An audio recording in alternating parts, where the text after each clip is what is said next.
The wind moved like a lonely spirit across the high desert plains.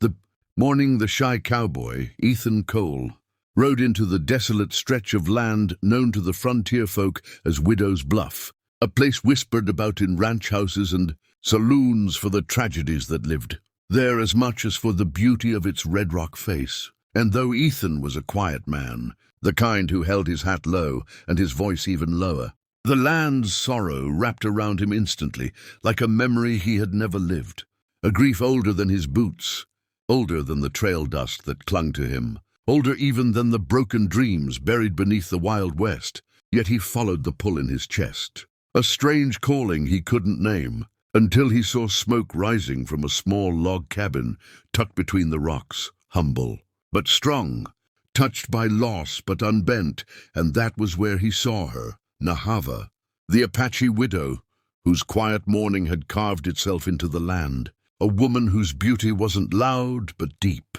whose presence wasn't fragile but forged, whose dark braids hung over her shoulder like the weight of everything she had survived, and whose eyes, when she looked up from the firewood she was stacking, held the kind of pain that didn't break a person but remade them. Ethan froze, hand on his reins, heart stumbling in his chest, like a frightened colt, because he had heard the whispers in town, the ones that said that Nahava had once loved a warrior who died defending their people, that she had carried that love like a shield against the cruelty of the frontier, that she was distant, untouchable, unreachable, and yet in that single moment, as she studied him with the careful gaze of a woman who trusted nothing anymore, Ethan felt his entire world tilt, as though he had entered a story he wasn't prepared to live, and he mustered a gentle nod, introducing himself in his quiet, earnest way, saying he'd only come because he heard there was someone in need of help fixing their corral fence after a storm. But Nahava said she hadn't asked for help, hadn't called anyone, and her voice, soft yet strong, made him shift nervously in his saddle. Still, Ethan was a man raised on values that didn't bend easily, the kind who believed that people didn't have to ask for help to deserve it. So he dismounted, touched the brim of his hat respectfully, and insisted that he'd stay only long enough to see if she truly needed nothing. And though Nahava's brows lifted slightly, as if surprised by his stubborn kindness, she finally stepped aside and allowed him onto her land, and in doing so, unknowingly opened the door to a fate neither of them imagined, while Ethan began working on the fence, stealing glances at Nahava every time she walked past. He felt something blooming in him he hadn't felt since boyhood, shyness that made his throat dry, admiration that curled warm and unfamiliar in his stomach, a softness that felt dangerous, and he tried to focus on the hammer in his hand, but Nahava's presence tugged at him with every breath of wind that carried, the faint scent of sage and the even, fainter echo of her loneliness. For Nahava, watching Ethan brought a confusion that stirred beneath her ribs, for she had sworn that after her husband's death, there would be no room left in her heart for any man, no smile, no warmth, no future she would risk building only to watch it taken away by the world's cruelty. And yet, as she watched the shy cowboy working quietly, never speaking unless spoken to, respecting her land and her space with every careful gesture, she felt the long, dormant ache of companionship whisper to her soul, a reminder that humans were not meant to walk through grief alone. But her mind fought it, insisting that life was unbearable without the man she had lost, that there was no room left for another. Still, Ethan's gentle presence, his humble posture, his soft greetings, the way he avoided her gaze, only to steal small glances, when he thought she wasn't looking, created a warmth in the cold cabin of her heart she didn't want to acknowledge. By midday, Ethan offered to help chop more firewood, and Nahava surprised herself by accepting, though she told him bluntly she needed no man, that she had learned to survive alone.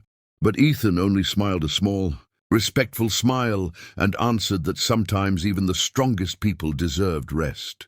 And his sincerity made her chest tighten in a way that felt both dangerous and relieving.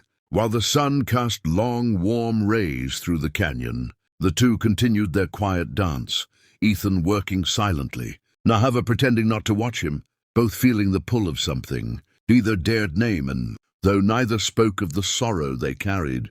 Something began to shift in the unseen space between them, like the land itself holding its breath for what was coming next. And dear viewers, if you're feeling the depth of this story, if this frontier love is already pulling at your heart and you want to ride with us deeper into the lives of these two souls fighting loneliness, loss, and the unexpected spark that could heal them both, make sure you subscribe to the channel right now, because the next part of their journey is only getting more powerful, more heartfelt, and more unforgettable. As the afternoon light mellowed into a soft amber glow over Widow's Bluff, Ethan found himself stealing another quiet glance toward Nahava, not because she moved or spoke, but because the silence around her was its own force, a presence that shaped the very air, and he realized then just how long she must have lived wrapped in grief, how long she had survived by hardening every fragile part of herself. Yet he also sensed the flicker of something human, warm, and painfully familiar beneath her composed exterior.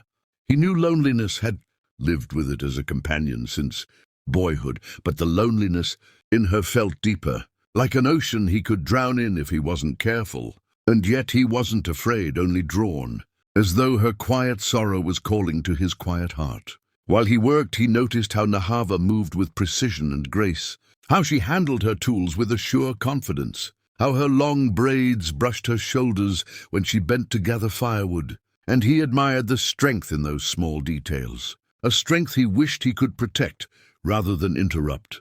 Nahava, on the other hand, kept telling herself not to look at him, not to let her gaze wander to the curve of his shy smile or the way he brushed curls from his forehead, not to soften when she saw him offering help without expecting anything in return. But Ethan's presence had begun to seep through the cracks in her heart like morning light through the cracks in a cabin wall, gentle yet impossible to ignore. And when she finally approached him to offer water, her hands betrayed her with the faintest tremble, a tremble she hoped he didn't notice. Ethan did notice, but he pretended he didn't, because he respected her too much to call attention to her vulnerability. And when their eyes met for half a heartbeat, he felt a pull so sudden he almost forgot to breathe, a strange mix of awe, protectiveness, and bashful longing that made him turn slightly away just to collect himself. He thanked her softly as he took the water, his voice warm and quiet, and something about the gentleness in it made her chest ache in a way that felt frightening, because she had told herself for years that her heart was a closed house, a place no one would enter again. Yet here she was, standing too close to a man whose kindness felt like a key turning in a lock she didn't remember leaving on the door. After the water break, Ethan insisted on reinforcing the corral gate, explaining that predators roamed the canyon at night, and Nahava watched him with a complicated mix of admiration and frustration. Admiration, because he cared. Frustration, because she didn't want to need anyone, much less a man who seemed capable of unraveling everything she had stitched together to survive. More nights than she cared to remember. The sun dipped lower, painting the land in orange and soft purple hues. And as the shadows stretched, Ethan finished the work and tried to prepare himself to say goodbye, convincing himself that a woman like her had no reason to keep him around, that he had done what he came for and overstayed his welcome. Yet the thought of leaving left a strange hollowness inside him, like walking away from something he hadn't realized he desperately needed. When he approached her to let her know the job was done, Nahava hesitated, her jaw tightening as though caught between pride and a longing she did not want to name. And after a long moment of silence, she finally asked, almost reluctantly, if he would stay for supper, not because she needed him, she insisted quickly, but because it was late and the ride back to town was dangerous after dark. Ethan's heart thudded in his chest at the invitation, but he simply nodded, trying not to let the hope blooming inside him show too clearly. And when he stepped into her cabin for the first time, he felt the warmth of a life interrupted, woven blankets, drying herbs, handcrafted pottery, and the faint scent of sage and cedar. Yet there was also an emptiness to the space, a hollow quiet that told the story of love lost and silence endured. Nahava cooked in silence, her movements efficient and steady, and Ethan sat quietly near the fire, hands folded, trying to be small, unintrusive, respectful, yet everything about the moment felt strangely intimate, as though the cabin itself was watching two lonely souls rediscover the simple comfort of another. Heartbeat in the room. They shared dinner without much conversation, but their silence wasn't cold. Rather, it pulsed with unspoken truths, with questions neither was ready to ask, with emotions neither understood. And when their hands brushed accidentally while passing a wooden bowl, both froze, breath-catching, eyes lifting in the same stunned moment of recognition that something inside the quiet was changing. After dinner, Ethan stood awkwardly, unsure whether to leave or thank her or linger in hopes she might say something more. But Nahava surprised him by stepping close enough that he felt the warmth of her breath. And she said quietly, almost painfully, "It is strange, having someone here again," her voice fragile in a way that broke him open inside. Ethan swallowed hard, resisting the urge to reach out, and replied softly, "I'm honored you allowed me in," and Nahava lowered her gaze as though his kindness was too bright to face. Outside, the night settled over the canyon with the soft hush of a world holding its breath. And though Ethan finally forced himself to leave, the moment he stepped out into the cold air, he felt a pull, stronger than anything he had known before. A pull that told him this was not the end of their story, but the beginning. Two lonely hearts standing at the fragile edge of something tender, something healing, something dangerous and beautiful, something neither of them expected to find in the Wild West. And viewers, if you're feeling the slow burn of this frontier romance, the raw emotions building between a grieving Apache widow and a shy cowboy trying to find his place in a harsh world, make sure you subscribe right now, because the next chapters of their hearts are just beginning to unfold, and you don't want to miss what comes next. The next morning, Ethan woke before dawn with Nahava still on his mind, her voice echoing in his thoughts like a song he couldn't forget. And though he tried convincing himself to leave her be, to respect the distance she clearly lived behind, his heart refused to listen as he saddled his horse and rode toward Widow's Bluff again, telling himself he'd only check the fence one last time, only make sure she was safe, nothing more. But deep down he knew he was riding toward something far more dangerous than coyotes or storms, something that could either mend him or break him. Meanwhile, Nahava stood at her window as the first rays of sun spilled across the canyon, her arms wrapped around herself as she fought the confusing mixture of emotions tightening in her chest. Because after so many years of silence, of waking each day with the memory of her late husband's warmth fading into a cold ache, she had accepted loneliness as her companion, accepted that life was unbearable without the man she once loved. And yet Ethan's presence had stirred something she thought had died, a spark, a softness, a quiet longing for connection she didn't want to feel but couldn't escape. When she saw him approaching in the distance, dust rising behind his horse, she inhaled sharply, her heart stumbling like a startled deer, and she turned away quickly, telling herself she shouldn't care, that she should send him away immediately, that letting him return was the first step toward losing something again. But she didn't move, didn't step outside, didn't prepare to push him away, because something deep inside her whispered that turning him away would hurt more than letting him near. Ethan rode into her yard slowly, respectfully, as though afraid his horse's hoofbeats might shatter the fragile peace between them, and he greeted her softly when she stepped outside, his hat held nervously in his hands. But Nahava only studied him with those deep, steady eyes, trying to read the truth beneath his kindness. She finally asked why he had come again, her tone calm but guarded. And Ethan swallowed hard before admitting he wasn't sure, that maybe he just wanted to make sure she was doing all right. And Nahava's breath hitched, not because of the words themselves, but because of the raw sincerity in them, honesty offered with no expectations. No claim, no intrusion, just care.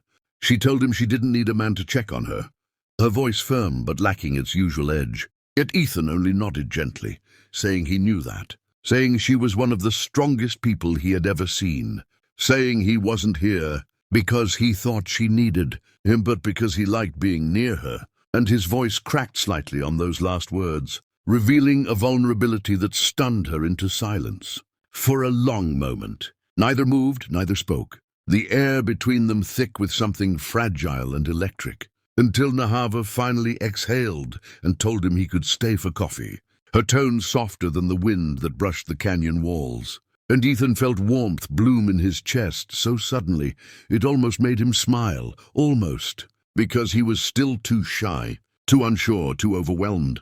Inside the cabin, they shared a quiet morning, sitting across from each other at the small wooden table while steam rose from clay cups. Nahava had shaped long ago, and for the first time, she found herself talking, really talking, about small things, simple things, the weather, the land, the wolf track she'd seen near the creek.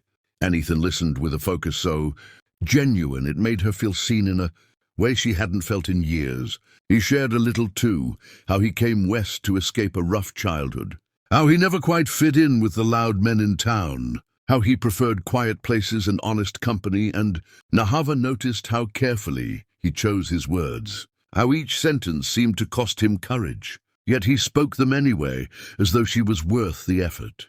And something within her chest softened a little more. After breakfast, they walked the land together, a strange dance of distance and closeness, each step drawn by curiosity and restrained by fear.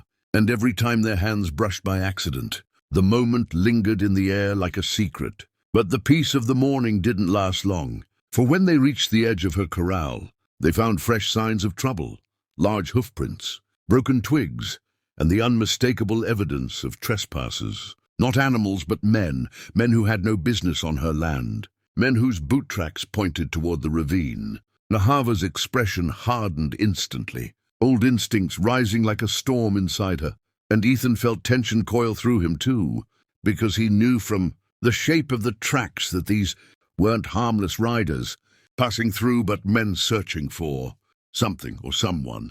Nahava knelt beside the prints, her jaw tight, her pulse quickening, as memories of past violence threatened to surface. And Ethan crouched beside her without touching, without crowding her, simply standing with her the way a man stands beside someone he refuses to abandon. She told him quietly that these tracks belonged to a group known in the region, men who hunted intimidated, took what wasn't theirs, and Ethan felt a surge of protectiveness flood through him, fierce and unwavering, despite the fear tightening his stomach. Nahava said she would handle it alone, that she didn't need a man defending her, but Ethan shook his head gently and said something that froze her breath. "I know you don't need me, but that doesn't mean you should face danger without someone at your side." Those words, simple, humble, honest, hit her harder than any declaration of love could have. Because they weren't about possession or dominance. They were about respect, partnership, and quiet loyalty. And for the first time in years, she felt the unbearable weight of being alone begin to lift. They followed the tracks together, moving carefully through the brush as the midday sun climbed higher. And with each step, Nahava felt her guarded walls shifting, not crumbling all at once, but bending, loosening, making room for something she didn't yet understand. And Ethan, walking slightly behind her, watching her with a blend of admiration and worry, realized he would risk anything to protect the woman who had unknowingly awakened every silent corner of his heart. And dear viewers, if this rising tension, this slow burn bond, this frontier danger tying two lonely souls together has gripped your heart, remember to subscribe right now, because what's coming next in Part 4 will change everything for Ethan and Nahava in ways neither of them could ever expect. They followed the trespassers' trail deeper into the canyon, where the walls rose high and narrow and the wind whispered warnings along the stone. And Ethan felt tension clawing at his nerves with every step, not because he doubted Nahava's strength. He admired it more than anything but because danger had a way of stealing from the world exactly what he feared losing most. Yet Nahava walked with the grace of someone who had tracked men long before. Tragedy reshaped her world, her eyes scanning each shadow, her breathing steady, her soul hardening and softening in the same breath as memories of her late husband's last stand flickered through her mind, reminding her of what violence had cost her, of what she could not bear to lose again, of why letting Ethan close terrified her more than any trespasser ever could. The footprints led to a narrow ravine where the tracks splintered in two directions, and Nahava, kneeling to study the disturbed earth, explained that the men were trying to confuse anyone following them. But she could see through their deception, could tell from the depth of one set of prints that the heavier man, likely the leader, had taken the left path, and Ethan, trusting her skill completely, nodded and followed without hesitation. The ravine grew darker, cooler, the air heavy with the scent of damp earth and pine, and as they crept forward, Ethan's heart hammered, not just from fear, but from the weight of realizing how deeply he cared for the woman in front of him, how every instinct inside him screamed to keep her safe, even if she didn't want his protection, how the thought of losing her twisted something inside him he didn't have words for. Nahava suddenly raised a hand, signaling him to stop, and they crouched behind a cluster of boulders as voices echoed faintly through the canyon. Rough laughter, the clink of metal, the unmistakable tone of men who believed the world belonged to them. She leaned closer to Ethan, whispering that these men had stolen from her people before, that they would not hesitate to steal again. And Ethan's jaw tightened with a quiet fury he rarely let himself feel, because the idea of anyone threatening her stirred a fire in him that burned hotter than fear. They peered around the rock and saw 3 men gathered near a campfire, their horses tied nearby, their rifles leaning casually against a stump, and Nahava's eyes locked onto a beaded pouch hanging from one man's belt, a sacred object, unmistakably hers. Something taken from the resting place of her late husband, and something inside her snapped, not with rage, but with a fierce, solemn determination that radiated off her like the heat of a forge. Ethan touched her arm lightly, silently asking if she was all right, and Nahava inhaled slowly, steadying herself before whispering that she would retrieve it herself, that she would not let the memory of her husband be desecrated by thieves. But Ethan shook his head and whispered, just as firmly, that she wouldn't face them alone, not while he was there, not while he still drew breath. Together they formed a plan. Simple but dangerous. Ethan would circle wide to draw the men's attention, while Nahava would slip in from the shadows to reclaim what was hers. And though she disliked the idea of him risking himself, she saw in his eyes a determination as quiet and sturdy as the earth beneath them, a determination she could not argue with. Ethan took a deep breath, steeling himself, then stepped into the clearing with a calmness he did not feel, greeting the men with a cautious wave, as though he was just a traveler passing by. And the thieves, startled by his sudden appearance, grabbed for their rifles. But before they could raise them fully, Nahava moved through the shadows like a spirit, swift and silent, her hand reaching for the beaded pouch. One man caught sight of her at the last moment and lunged forward, snarling. But Ethan tackled him from behind in a burst of courage he didn't know he possessed, sending both of them crashing to the ground. Chaos erupted, shouts, dust, scrambling limbs, and Ethan, though smaller and shyer than any outlaw, fought with a desperate strength born of love he wasn't ready to admit. Taking blows, giving some back, refusing to let the man reach his gun while Nahava retrieved the pouch and spun to face another attacker. She fought with precision, her movements fluid as wind-carved stone, blocking a strike with her forearm and delivering another with fierce grace. And Ethan, breathless and bruised, managed to hold the third man long enough for Nahava to deliver one sharp command in her native tongue that sent the outlaws scrambling back, recognition flashing in their eyes as they realized who she was, what she represented, what ancestral fire lived in her veins. The men backed away, cursing but defeated, disappearing into the trees with their arrogance shattered. And Ethan, chest heaving, struggled to his feet as Nahava turned toward him, clutching the reclaimed pouch to her heart. For a long moment they simply stared at each other, the canyon around them utterly still, as though the land itself understood the weight of the moment. And when Nahava stepped forward, her eyes no longer guarded but raw and open, Ethan felt the breath leave his chest. She whispered a soft thank you, her voice trembling, and Ethan shook his head, wincing slightly from the bruises forming on his jaw, telling her he didn't do it for thanks. He did it because he couldn't watch her face danger alone, because the thought of losing her felt unbearable. The word unbearable hit Nahava like a breaking dawn, illuminating the truth she had fought so hard to ignore. Life had been unbearable without the man she once loved. But now, standing before Ethan, bruised and trembling and unfathomably brave, she felt something she hadn't felt since her husband's last heartbeat. Hope, fragile yet real, warming the cold corners of her soul. Without thinking, she reached up and touched his cheek, her fingertips gentle against his bruised skin, and Ethan froze, breath trembling as he met her gaze. And in that charged, tender moment, the canyon seemed to shrink until it held only the two of them, two wounded hearts, finding in each other a place to rest. Nahava whispered that she didn't know if she could love again, didn't know if her heart could survive losing another man.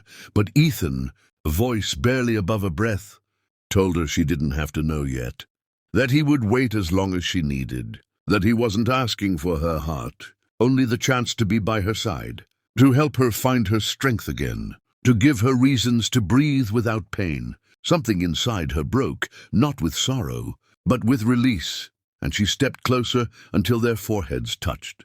A gesture of trust older than words, older than tribes and nations, older than the frontier itself.